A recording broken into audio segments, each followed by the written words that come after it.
Hey guys, welcome back to Thunderdome Homestead. So I'm here in East Palestine with a friend of mine. I'm not sure if you want to disclose who you are or not, but Yeah, that's fine. I'm Austin. yeah. So we're about how far from the derailment site? You could probably throw a baseball to where the fire was. Yeah, it's Probably 100 yards, I'd maybe. say about 100 yards. So we were talking on the phone about a week or so ago, and you were telling me some stuff that I haven't seen reported anywhere else. Do you want to disclose some of that? Maybe start off with the police thing. Yeah, there's no presence here at all. If you look outside, it's only Norfolk and their contractors.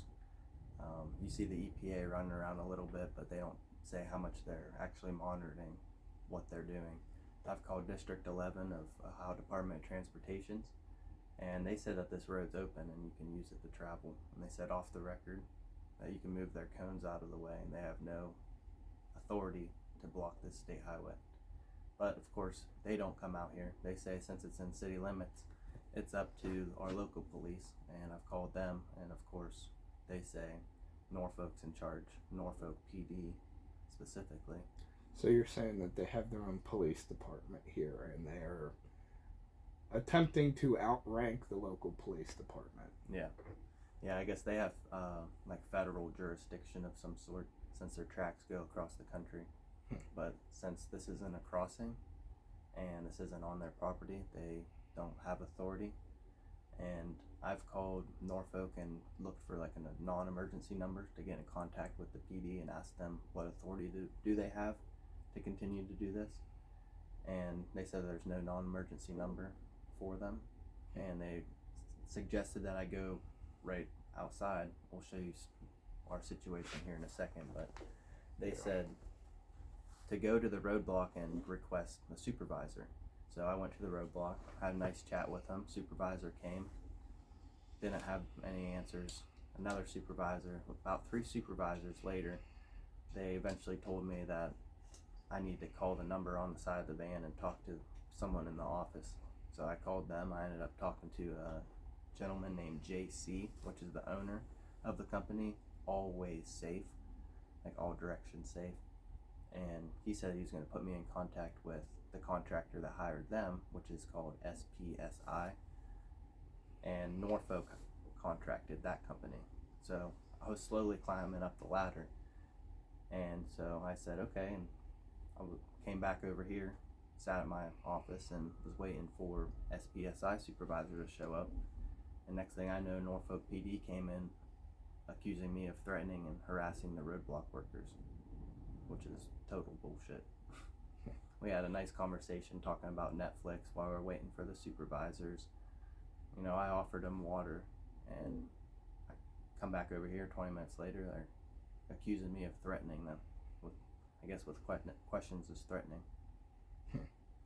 So as far as the cleanup is concerned, have you witnessed any sort of, I guess, shenaniganry? I think they have like 2 or 3 sweet streakers here just to say that they're sweeping and cleaning the roads, but I think it's just pushing it all into the sewer system, which is then going directly into the creek again.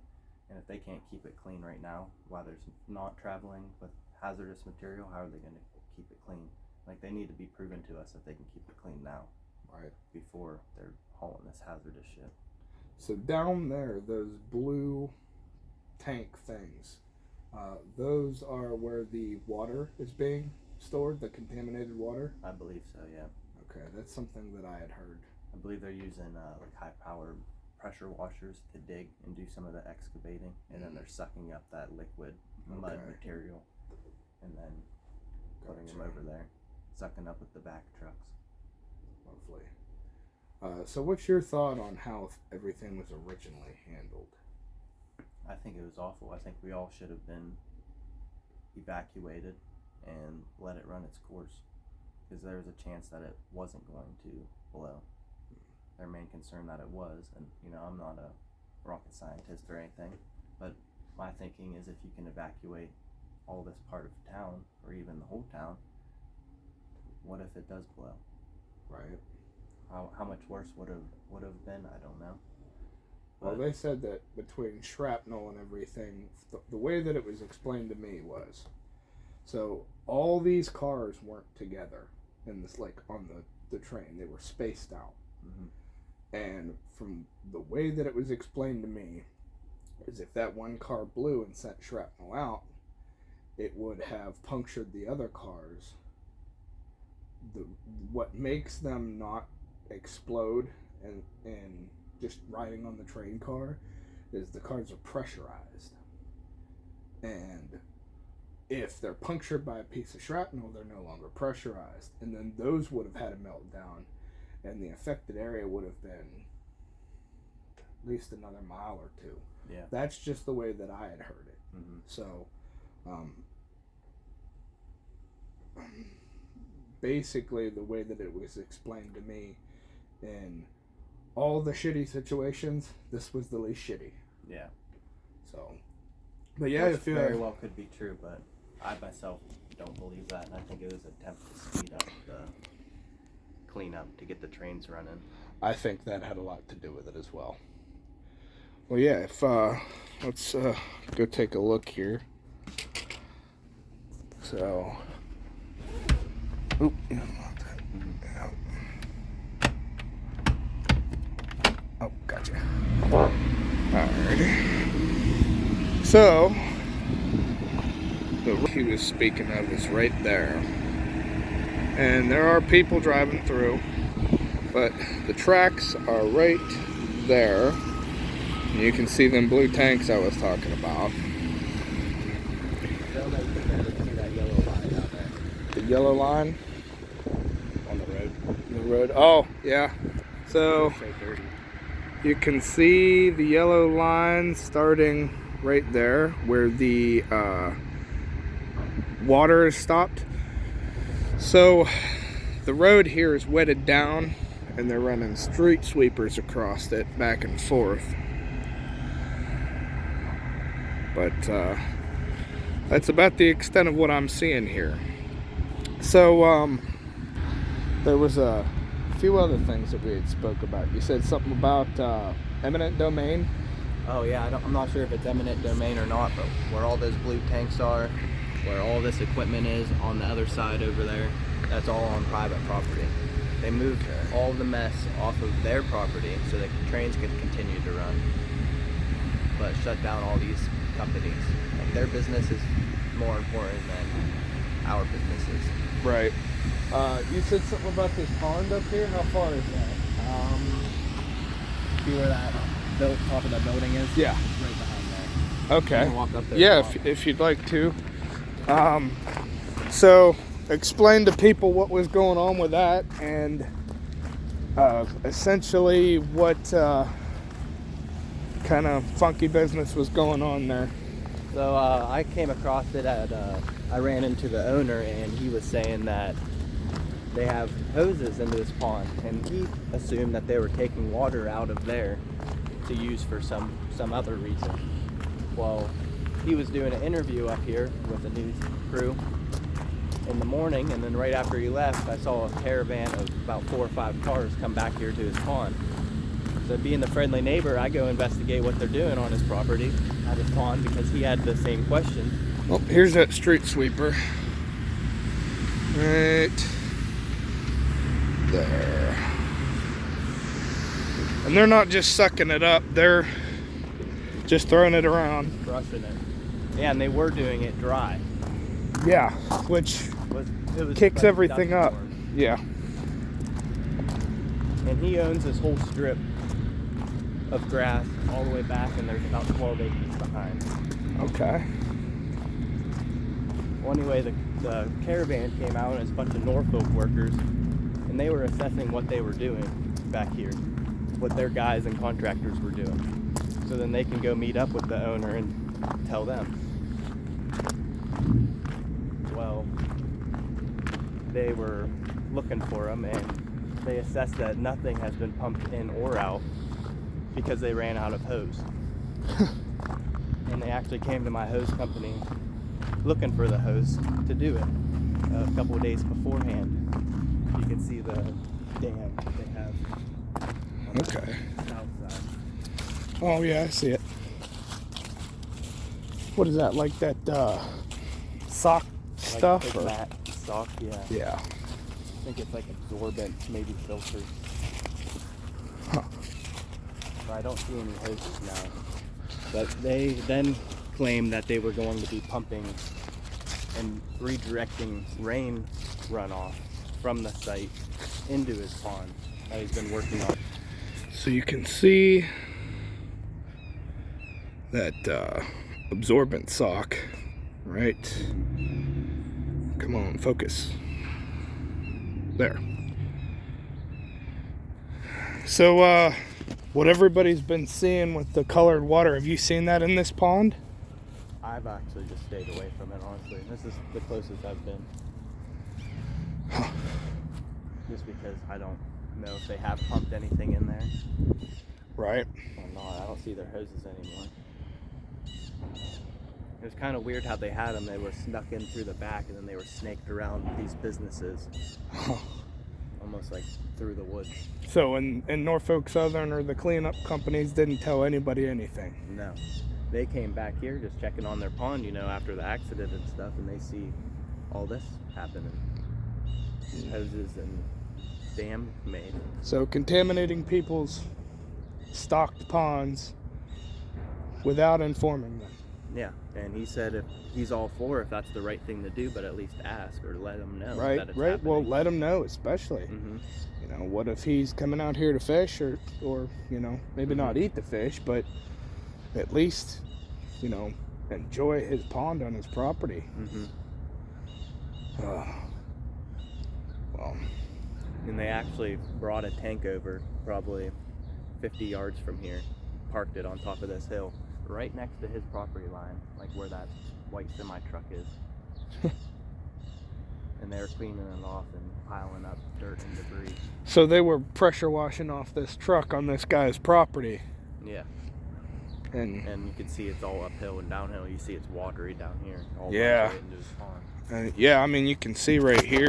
And there's a slope that comes down from up there down here, and you can see the water sitting right down into the pond. This guy's property is,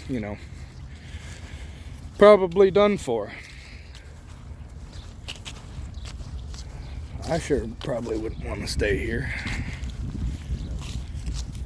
We lived in one of those houses down there across the street from my grandparents, and they haven't been back since this accident. Really? Where have they been staying at? Greenford area. Oh, okay. At my aunt's house, their daughter's house. But now they're staying in a hotel because they were out of town, but now they're back, and it's kind of crowded. 2 families. Right. No, I get it. And Norfolk is thankfully paying for relocation now that they're digging this up. Right.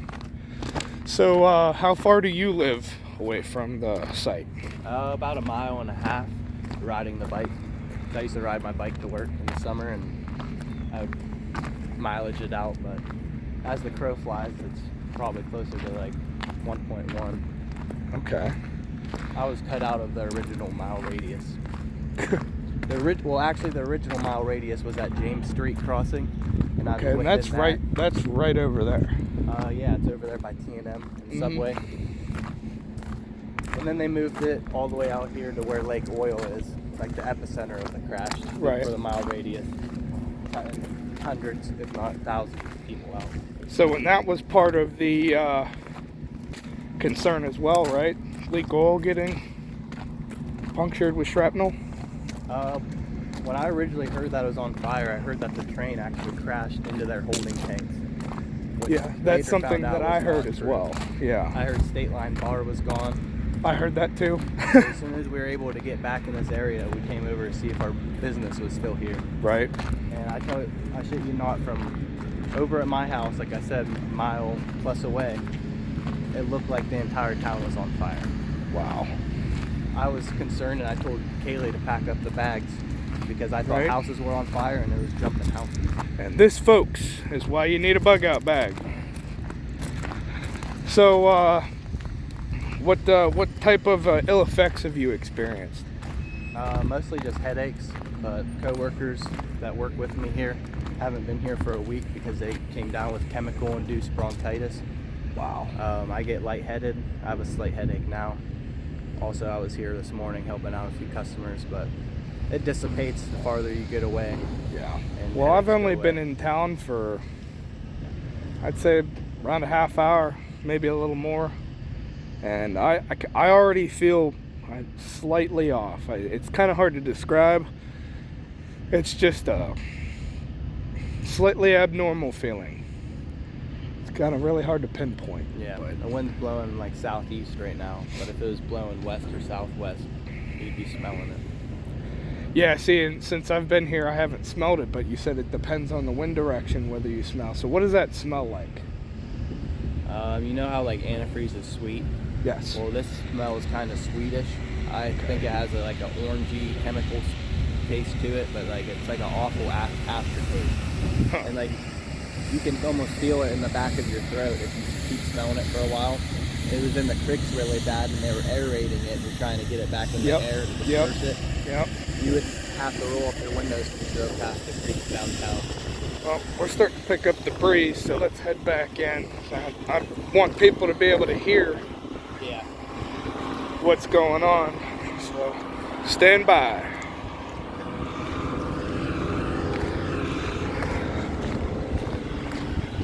Give us a couple seconds here.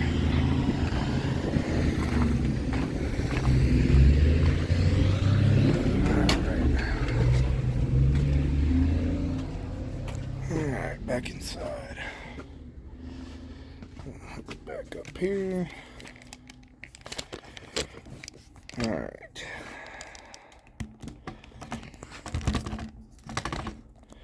Alright, so you were saying it smells sweet.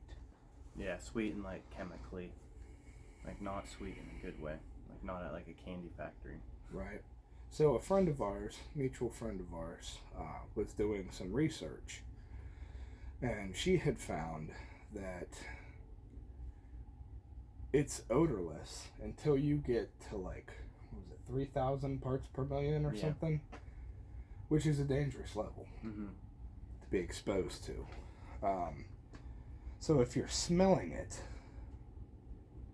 then it's a higher concentration than what people are saying. So that's definitely concerning. Yeah, and I asked one of these EPA guys like across the street, what's that smell I'm smelling? Like, what are your detections telling you what this is?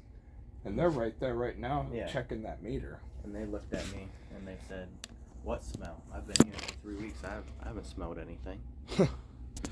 Yeah, they're right there. You see them checking that little meter there.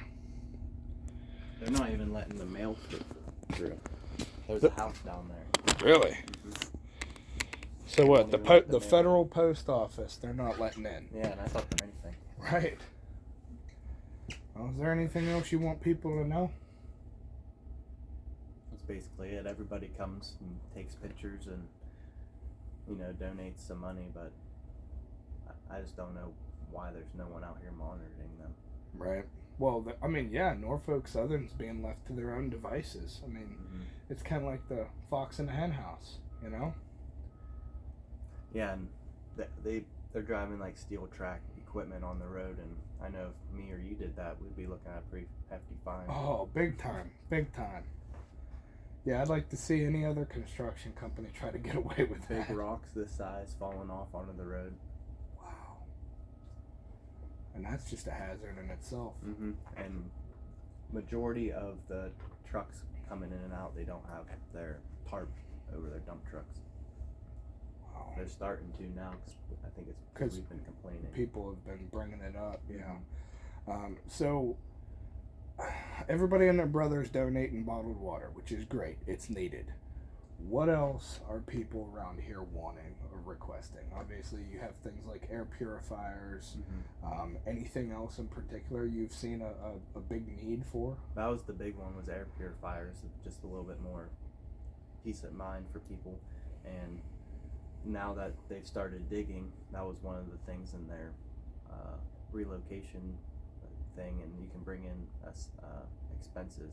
That's one of the expenses that you can turn in. Okay. So if you do buy an air purifier, you can get reimbursed for it. Okay, so you just bring in your receipt and they reimburse you. That's and good. Also house cleanings and like your duct work for forced air cleaning. So I heard about that. What they're doing is they're coming in and they're just using like a disinfectant and they're just cleaning. They're not actually trying to get any particles or anything like that. They're just kind of like disinfecting almost. Right. They can you verify with, that? Yeah, they teamed up with a company called Saneffect. Okay. And that's all they were originally for. Is they're a local company out of Beaver Falls, and they've been around for a little bit. And that's what they do is sanitize houses. Okay. For something like this, I think it needs some other type of cleaning. But I agree. You can now, since the relocation starting this week, I believe you can go with whoever you want. Okay, because originally I had heard that you had to go through their company or they wouldn't pay for it. Right, yeah, that was the case too, because I went in and asked about that about 3 weeks ago. Yeah. Because I actually signed up on the list and then I did more research and found out that that's not what it's for. Right. And then I have the paperwork in my email, I believe, of a company from Nebraska, and they use a chemical, I'm not going to say because I can't quote it right now, clean something, that was developed by the United States military to clean up meth houses. So I think that would be, maybe it's designed to clean for chemicals. Yeah, I mean, that's possible. Yeah, and if you guys get a frame of reference here, that brick building right there, all right, that's on the other side of the tracks. I actually used to work there in that building a couple years ago. But yeah, you can see the guy walking right alongside the tracks. They're running a track hoe up through. That's a tiny bucket on that big machine. But yeah, they're running people. That big white thing you see there is the giant pile of contaminated soil, and they have it covered with tarps right now, but what was it, maybe less than a week ago it was uncovered. Oh yeah, you'll see it being uncovered and covered up and uncovered. Like yesterday it was pouring down rain and half of it wasn't even covered. Wow. So that's just running right back into the creek then. Mm-hmm. Yeah, so are the roads, all this. Yeah, so all the Look at this roller the drainage. Oh, here you go. He's coming through. Sometimes I see them texting and driving. Yeah, well, they're contractors. They probably don't want to be here just as much as we don't. Oh no, they're dragging this out. Oh yeah, milking it. Oh yeah. A lot of these guys that they've came in and bought things personally just because they know that their company doesn't care how much they spend. Huh. Yeah, and I'm not giving them our good buddy discount either. No, I wouldn't either. But they keep coming, thankfully, because they've shut a lot of our walk-in business. Right. I usually make 70 to 100 houses a week. Now I'm making maybe 20. Jeez. How bad do you think the economy in town has been affected by this? Oh, big time. It's only going to get worse. Like, you look around anywhere, like, look at the big farm across. I don't even know if they're going to plant this year. So, that's Foster's farm. Yeah, right up there on the hill. So you were saying that your friends had a farm and that they were told by who? What? I believe it was the CDC and Norfolk at last Thursday's meeting. Okay. And one of the questions was, they have a farm, they depend on their garden. Can they plant a garden this year? And they said, I would assume not.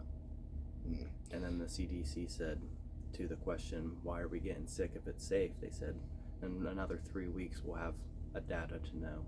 But they don't have enough data to tell us why we're getting sick. But it's safe.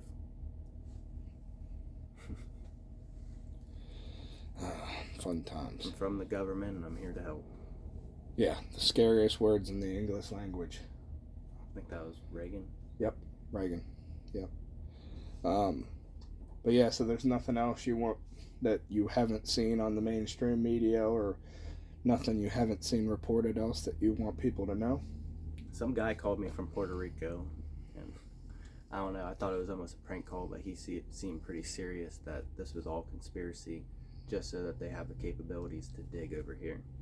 He was telling me to look into it, see if there's any diamonds or lithium or something. Really? It was a little far off for me, but yeah, I'm also living here dealing with this situation that never even crossed my mind. But yeah, I don't know how much water that one holds. Yeah. Well, all right, guys. This is hopefully part one of a series. I'm going to be talking to local people. As you know, I live about 10 miles from here, and I think the best information you're going to get on this is not going to be from the government. It ain't going to be from the news. It's going to be from people like this guy, who are right in the thick of it, unfortunately. If you guys want to help, I have set up a GoFundMe. If you guys want to donate to it, I'll link it down in the description. Because people around here are hurting, and I don't even know if I can plant a garden this year. So, and I'm 10 miles away. Imagine how these people feel. Yeah, Negley needs a lot of help. They're pretty much cut out of the whole picture. Yes, Negley. I have we have mutual friends that live in Negley, and they're getting very little, if any, attention, and they're outside of the zone. So, but they're also downwind and downstream. All the particulates that blew went towards Pennsylvania and Negley. All the creeks that run through this town are running down into Negley. It runs down from Leslie Run and Sulphur Run, go into Bull Creek, right? I'm not sure. Anyhow, goes down right along 170. Yeah, and it goes down there, and then it runs into Beaver Creek, Little Beaver Creek, and that runs into the Ohio River. And then obviously the Mississippi River, and then the Gulf of Mexico. So, all right, guys. Again, like, share, subscribe if you would, and I'll talk to you later.